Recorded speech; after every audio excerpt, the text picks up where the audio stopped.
So welcome to our virtual tour of our Sudeley Castle excavation. This is the 8th year of our crowd-funded dig here at Sudeley Castle. So I'm going to take you a walk through what we found this year, our trenches, introduce you to some of our venturers, and then we'll talk a bit about what we found this year and see some of the finds as well. So thank you very much to all of you who have contributed towards our crowd-funded excavation this year. This couldn't happen at all without you. So hopefully you're looking forward very much to seeing what we've got on site. So first of all, let's come up and have a look at trench number 21.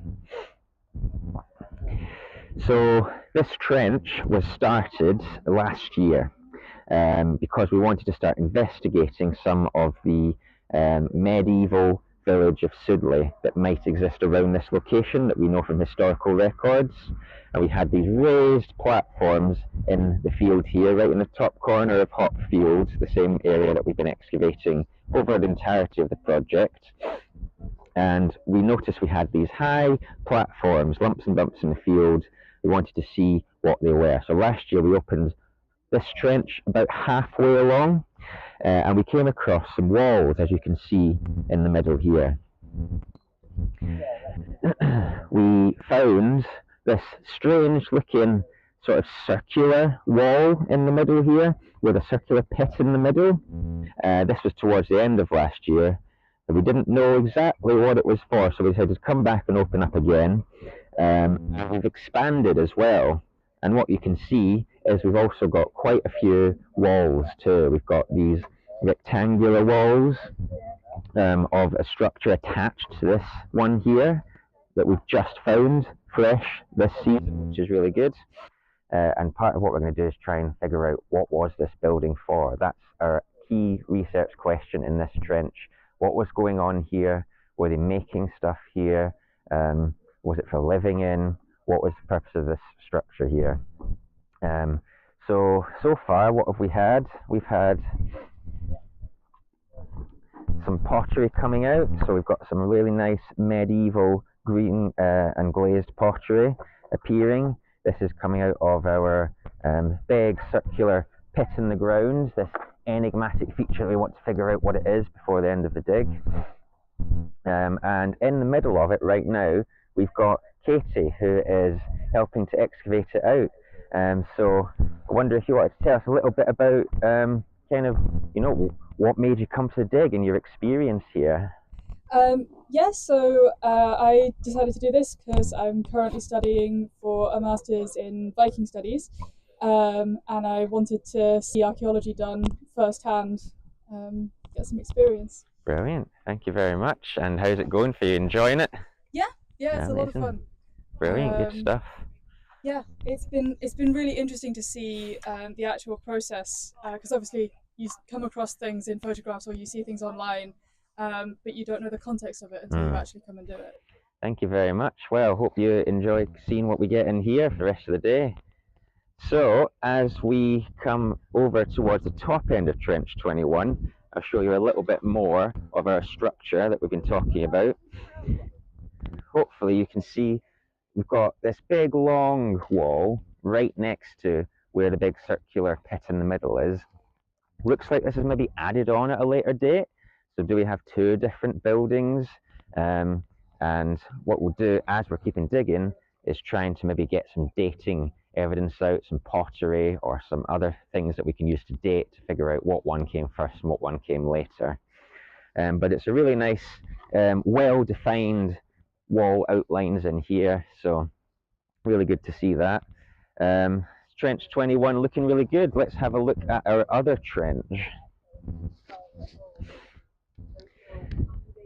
So just behind us here we have Trench 22, and this again was also partly opened last year, but we've extended it quite a lot towards the north this year, and that's because we started seeing hints and outlines of walls that I'll take you through to have a look at in a second, because it looks like we've got even more medieval buildings in here.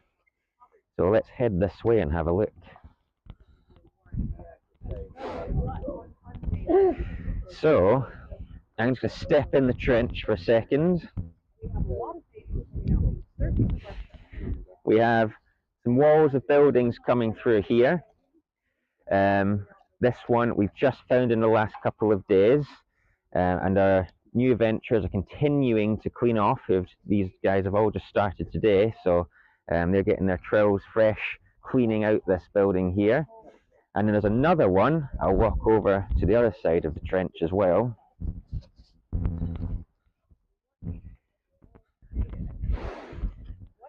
Where we've got more walls turning up. Looks like a big rectangular building in here. So we've got a wall coming along this way.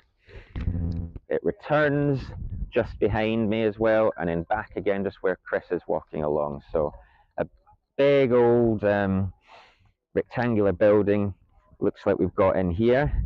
What is it for again? Well, the sort of things that we've had coming out, we've got quite a few pieces of domestic pottery and animal bone. Also, we've had a few horseshoes as well, so where they're keeping animals in here, or have we got evidence of people living in here? Hopefully we'll continue finding out as the dig carries on. Moving over this way, we'll have a look at what these guys are doing over here.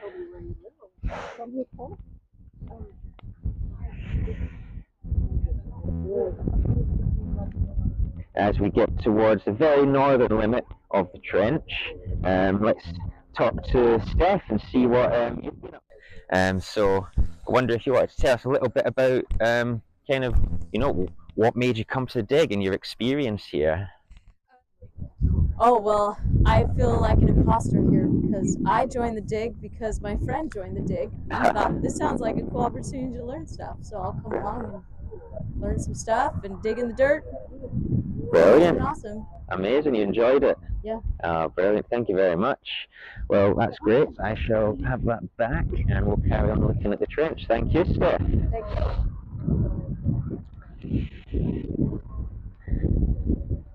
So yeah, we've got more of our wall coming through, and big chunky stones at this end, so perhaps the wall was a bit more substantial than it has been elsewhere.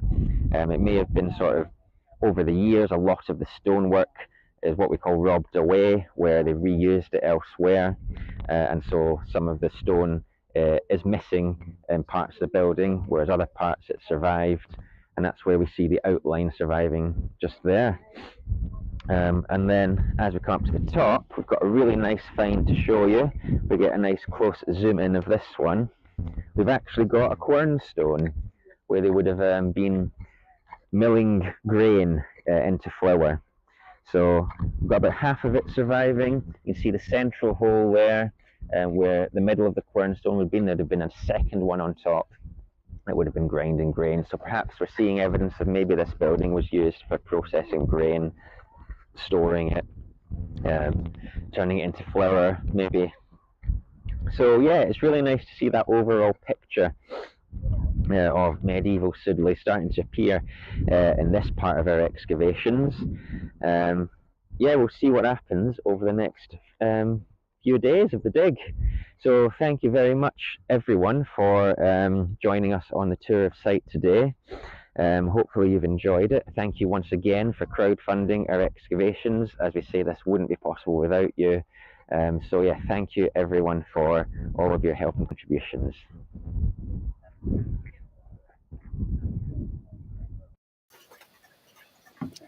What a fab tour of this year's trenches in the grounds of Sudeley Castle in Gloucestershire, and that nice little cameo there from Percy the Peacock. Welcome to the studio, everyone. I'm Shelby, and I'm here to chat about this season of excavation at Sudeley Castle. Today, I'm lucky enough to be joined by DigVentures Trench Supervisor Ben of Sudeley Site Tour fame here. Thank you, Ben, for joining us. Hello. Hi. Ben and I are also joined here by Sudeley Castle's head gardener, Stephen. Welcome, Stephen. Hi, thank you for taking the time to join us today. You're very welcome. For the live audience's benefit, watching at home, if you have any questions for Ben and Stephen about our excavations here at Sudeley, do drop them in the comments box for our Q&A later in the stream.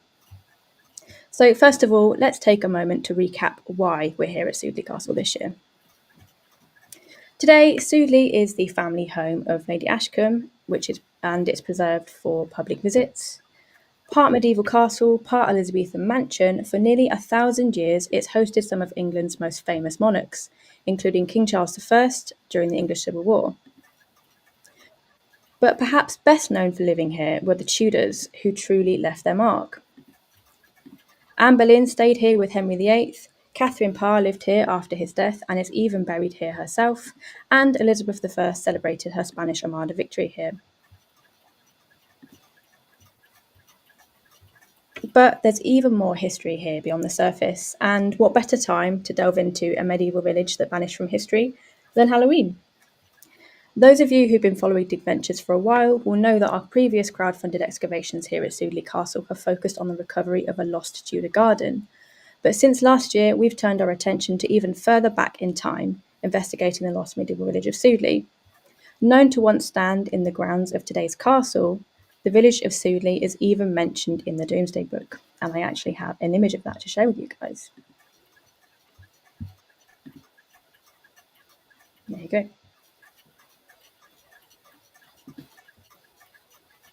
So, with only a couple of days excavation remaining, let's see what Ben and Stephen have to share about this season at Sudeley. I'll start with you, Stephen. You played a pretty big part in getting Sudeley's excavations to where they are today. Can you share what inspired you to delve into the history of the grounds? Well, my great interest really is in medieval and Tudor gardens, which makes Sudeley as a place very well suited to my particular interests. And that's largely what attracted me to come to work here. Just as I came to work here, I spoke to my predecessor who, in walking me around the garden, stood on an area which we know as the Ha Ha Terrace, and he sort of vaguely waved his hand, pointing in the direction of what we call Hop Field, and said, we think there's a Tudor garden there. And that was, for me, that was basically all my Christmases arriving at once, because I hadn't realised that there was really a Tudor garden site at Sudeley. And I said to him, well, what have you done about it? And he said, well, we haven't done anything. There had been some LiDAR done a few months previously, which showed an outline of a Tudor garden. And English Heritage had overflown the site and performed some aerial photography about 10 years prior to that. And again, that had indicated that there was a Tudor garden there. But nothing really had been done to look at what was actually in the ground. So I then set off looking for some archaeologists who could come and have a look and see if they could find physical evidence within the ground of the Tudor garden. And after about 2 or 3 years, I came across DigVentures. Basically, it was Lisa, who is one of the founders and CEOs of DigVentures, who was talking about Lindisfarne and the way DigVentures work. And so I got in touch. And ever since then, we've been on this process of discovery, looking at what's lying underneath Hop Field. So for a number of years, we were looking for the Tudor garden. And then for the past 2 years, we've moved to the medieval village. So that for me has been a really interesting process. In fact, we saw on some of the images what we call the Queen's Garden, which is a very formally laid out garden, principally planted with roses today. And that, in fact, is made on the footprint of part of a Tudor garden. That's a part of garden which Emma Dent, who owned Sudeley in the 19th century, was aware of. She discovered the footprint of the Tudor garden there. But in Emma Dent's day, as far as anyone knew, that was the extent of the Tudor garden. So that probably was the earliest part, perhaps dating to the time when King Henry VIII lived, and probably that was made for Queen Catherine Parr's removal to Sudeley when she'd married Thomas Seymour. So if you walk in the Queen's Garden, you're probably walking in the footsteps of a Tudor Queen. And then the Hopfield, as I mentioned earlier, is a much, much earlier discovery, but it's one that's been of enormous interest both to me and to Lady Ashcombe and everyone else who's been involved. Thank you. And did you ever imagine when you first started looking into it that it could lead to an excavation? Well, it led to an excavation principally because Lady Ashcombe and I wanted it to. And Lady Ashcombe really was tremendous support. And there were periods during the time when I was trying to get the dig going when it looked as though nothing was really going to happen. And I was fortunate in knowing that I had Lady Ashcombe's support, and she was very keen to get DigVentures here once we'd discovered you, and Lisa and Brendan came for lunch, and we sort of planned what we was going to do, and that really was the starting point. Then it started off with a weekend dig to look to see whether there was in fact archaeology, and the verdict was that there was something to look for. And so we went from there. But I'd never imagined when I was training as a gardener that I would ultimately be working in a place where we had the chance to literally walk in a Tudor garden. Yeah. So that's been quite good. Yeah. And I know we've only got a few days left of the dig now, but if the team were to make any last minute discoveries, is there anything that you personally would hope that they'd find? Well, of course, we're not going to find anything in relation to the Tudor garden now. Looking at the medieval village, it would be lovely if we could actually identify exactly what that enigmatic structure that Ben mentioned in his video is. I think we would all love to know what that is. Mm-hmm. And I suppose the other thing which would be great to find is evidence that we'd actually found a medieval house. Whether that will come to light or not, I don't know. But what we've got at the moment is fantastic. We never knew that was there. So it's been great to see the walls and the surface and everything coming to light. Yeah, it's been fantastic. And I suppose then following on from the site tour that Ben kindly delivered for us, Ben, would you say that there were any discoveries this year that have surprised you personally? Yeah, absolutely. I mean, I think for me, seeing the facts that there are actually so many walls and medieval buildings preserved still in Hopfield, just behind the Tudor garden that we've been excavating in previous years, is surprising, but in a good way. Like, the preservation is clearly there for wherever part of the lost medieval village is. We're not saying that we've got the entirety of the village. It might just be that we've got one small part of maybe some farm buildings, but clearly there is the possibility out there that we could, come back and find more if we did. And there's lots and lots of walls turning up every day. We seem to find more walls.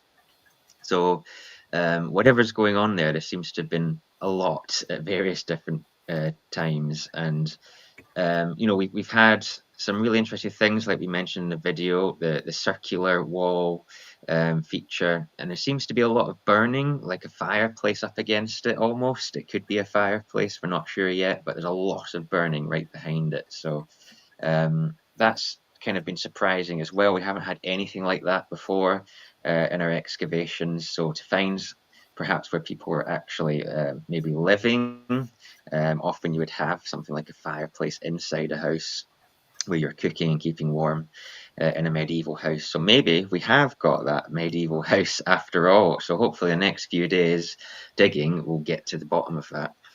Yeah, I suppose in that sense, it really is progressing the narrative that we've been building so far of what there could be. Would you say that is the case? Yeah, definitely. I mean, we started last year, as we said, looking at the medieval side of things, and we'd gotten so far at the end of last season's excavation, and we'd confirmed that there was medieval stuff there. But this year, we've been able to come back and say, right, actually these structures might well have been used for X, Y, or Z, whether it's some of our theories at the minute, including farm buildings, also possible grain storage building. So maybe that circular pit is where they've been storing grain to keep it dry, and the fire behind it might have been literally to dry it out. That's one theory.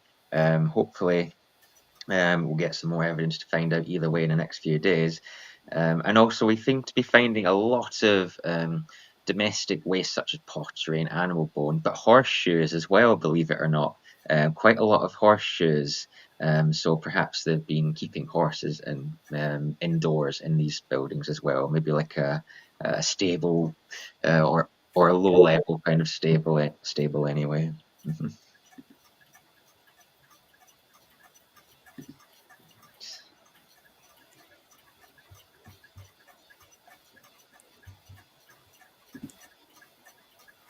And if you had to choose one feature or find, what would you say you feel is the single most promising or insightful discovery of this year at Sudeley Castle?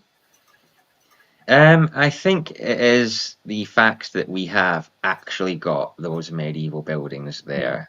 We can confirm that now. We can say for sure that we've got these structures there, and that takes that story back even further in time to another point in history before even the Tudor house and gardens.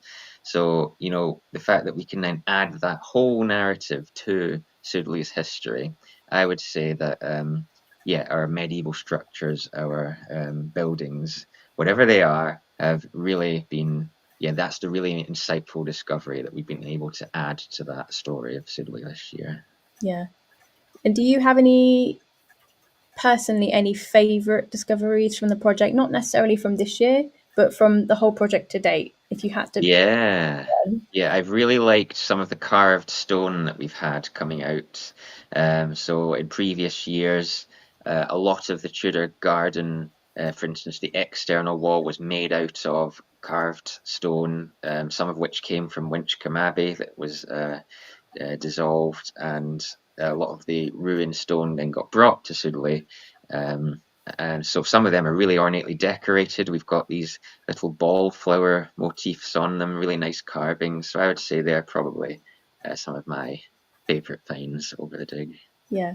And how about yourself, Stephen? Is there anything that you can think of that comes to mind from the entire project or from this year where you've got a personal favourite find? Well, I suppose there are two things really. One of them, like Ben, is the stone with the ball flowers on, because the ball flowers are very dateable, and the mound where we found the ball flowers, they were right at the bottom of the mound, and that mound had been thought by Emma Dent in the 19th century to be the site of an Anglo-Saxon palace. So really the ball flowers disproved that idea and almost confirmed that it was part of the garden, in that the ball flowers would have been brought to Sudeley, as Ben said, subsequent to the dissolution of the monasteries, because Thomas Seymour, who lived here, had the rights over the materials from Winchcombe Abbey. So the ball flowers, I think, are or were really lovely to find. The other thing, which I suppose in a way is one of my favourite things, although it isn't Tudor and it isn't medieval, but it has an interesting story attached to it, and that is a little badge type thing that was found in one of the digs. I don't know whether Ben will remember it. And I saw a photograph of it. One of my interests is in pilgrim badges, and this thing had religious motifs on it.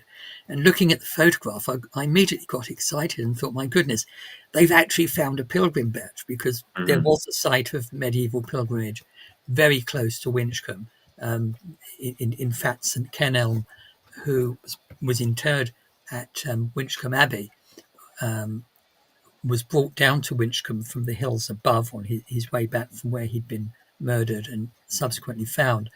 And we have a holy well at the top of the hill where the pilgrims in medieval times used to visit and then come down the hill to visit Winchcombe.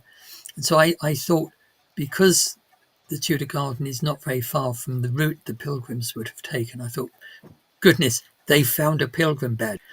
And ultimately, this thing turned out to be probably no later than, or no earlier than the 19th century in date, and might even be later than that. So I always think that's quite an amusing story, that, you know, you can sometimes be quite excited by something that you haven't actually managed to find and look at in your hand. And when you actually get to see it, suddenly it's not quite as exciting as you thought it was. So I have quite fond memories of that little badge. So ball flowers and then that badge. Thank you. That's a lovely answer. I think that rounds off all of the questions I have for you both so far, but I think it's a good time to move on to some of the burning questions our supporters have got, because there are some coming in. So let's go and see what some of the questions are.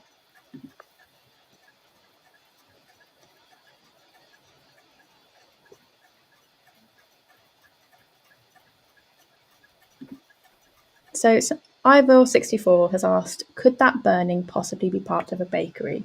So I think that relates to the question that I asked you, Ben, about some of the medieval finds and how that adds to the narrative that we've got building. So what do you think you have to say about that? Well, we've certainly got things like the quern stone that we showed you in the video. So that would have been used for milling grain into flour. There's also the theory as well that possibly the circular pit might have held a much bigger millstone. Maybe the structure itself could have been a windmill that was also creating grain into flour to create bread. So it's certainly, you've got the ingredients there to create bread, and we do have, as you say, some burning. What we're missing from that bakery side of the argument is an actual oven itself. So we'd be looking for an oven structure to prove whether it was or was not a bakery. We don't have that at the minute. It looks like what we do have is where they've been raking out the sort of the ash and the waste from a fire, which is contained in a very, very small, strange circular recess into the wall.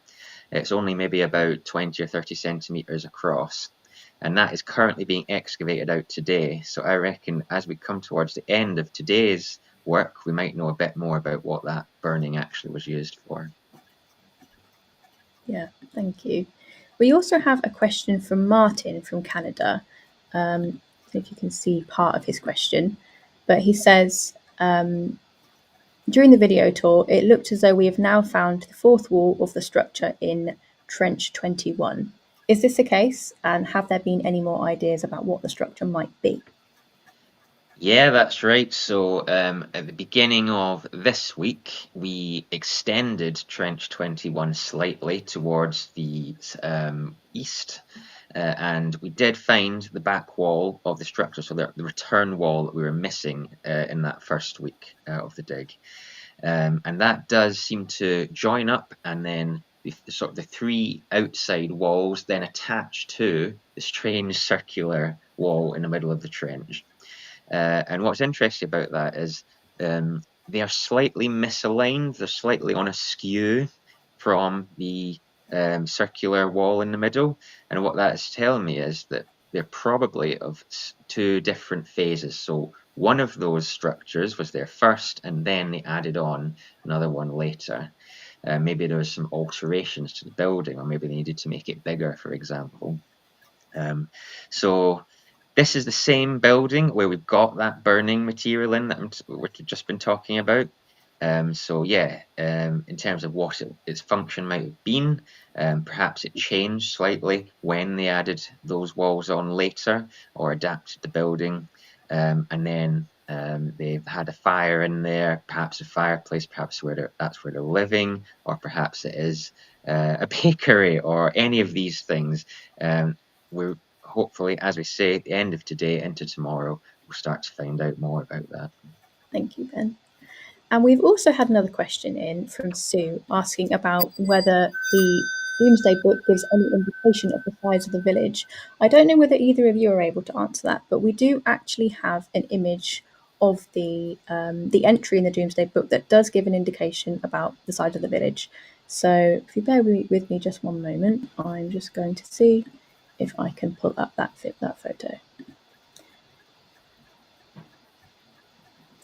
So this obviously is not that photo. This is a photo of the garden. Bear with me. I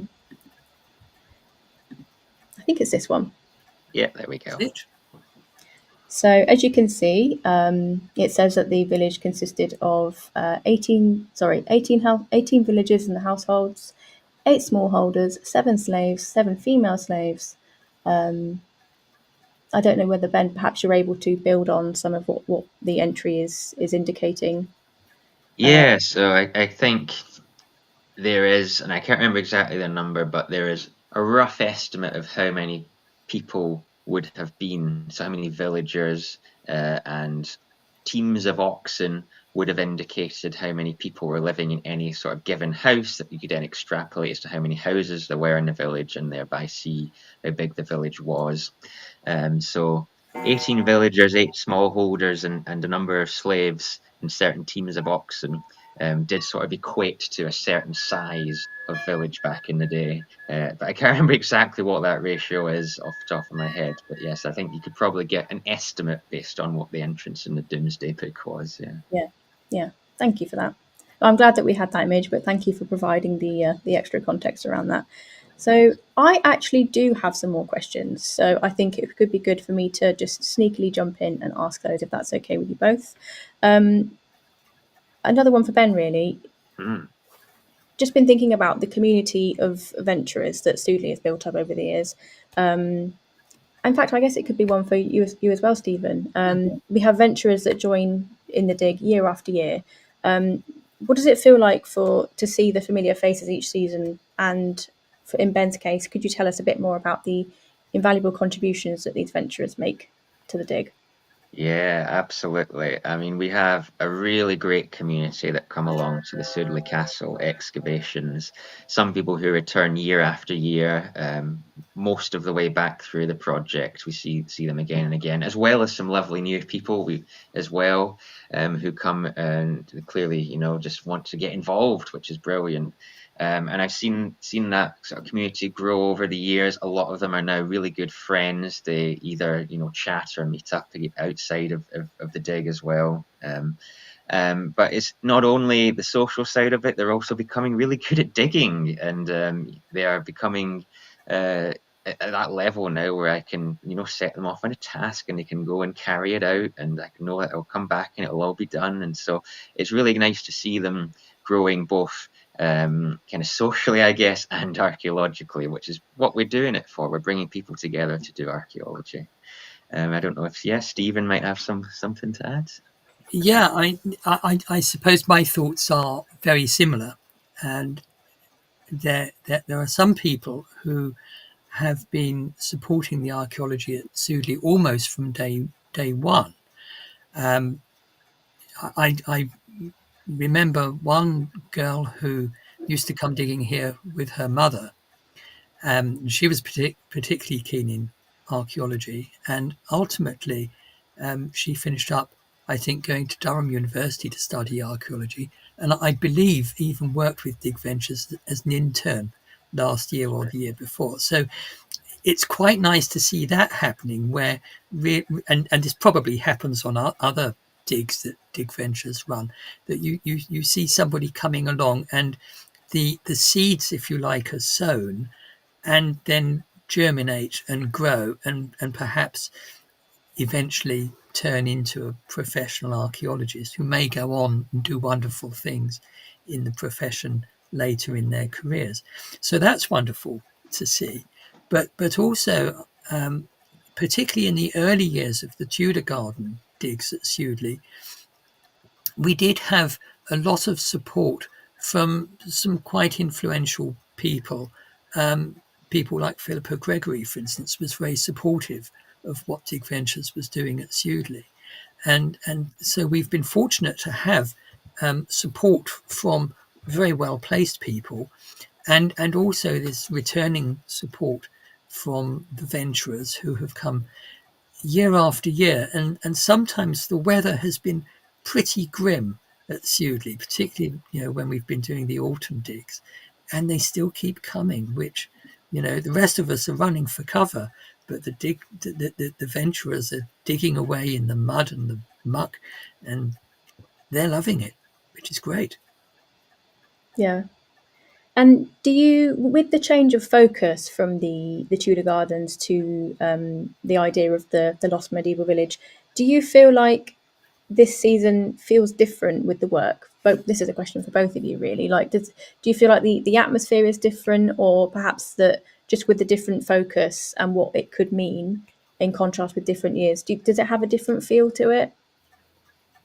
Well, I think from my point of view, I haven't really noticed much of a difference. Certainly from the point of view of the public who are coming, and those who I've met for the tours that I've led from the garden over to the trenches, people are just interested in the archaeology, and it's all part of Sudeley's story, which is great. People love that. I think the one big difference is the fact that when we were looking at the Tudor garden, there actually wasn't very much archaeology to see. That there were next to no small finds, there were no walls, there were no surfaces.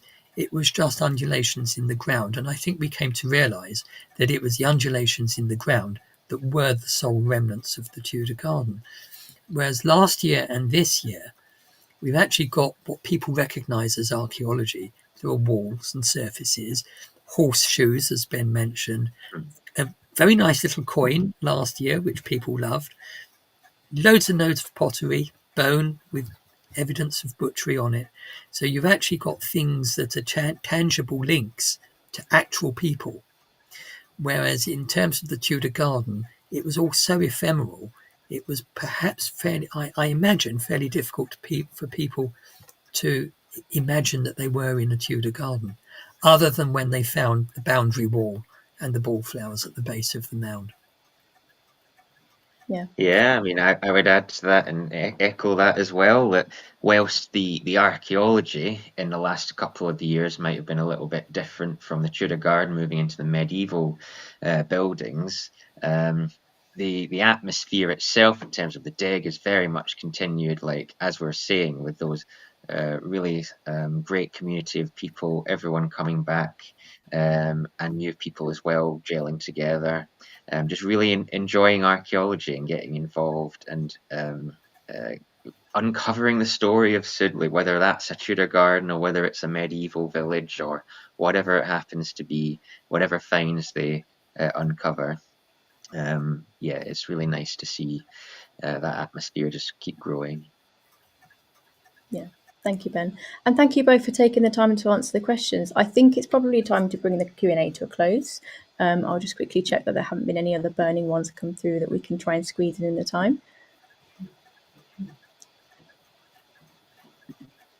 I think it's time to bring it to a close, so I will move on to the next section. So this is more for our viewers at home. Thank you so much for taking the time to join us today to explore the archaeology we've been uncovering at Sudeley Castle. I hope you've enjoyed it. I sure have. And also it's worth reminding that none of this work that you've seen today would have been possible without the support of DigVentures crowdfunders and subscribers. If this live stream has inspired you to join us in the trenches, we have good news. We'll soon be releasing the details of our new dig opportunities for 2026. So make sure that you're signed up to our mailing list to join in and stay in the loop about the sites that we'll be heading to and how you can get involved.